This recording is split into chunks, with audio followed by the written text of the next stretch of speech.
Pourquoi cette école d'entraide? C'est tout simple. Ça vient d'un constat que, à l'association Entraide, nous aidons de plus en plus de dirigeants en difficulté.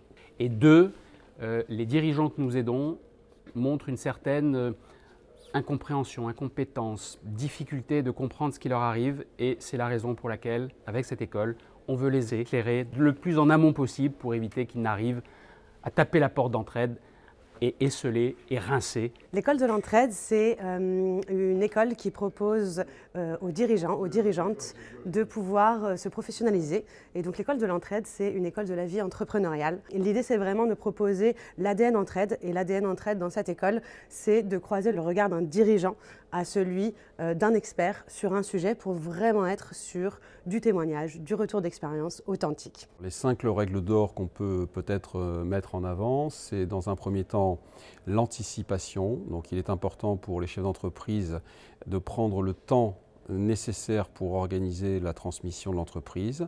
La seconde règle d'or, c'est celle d'être bien accompagné par des professionnels. La troisième règle d'or, c'est la valorisation de l'entreprise.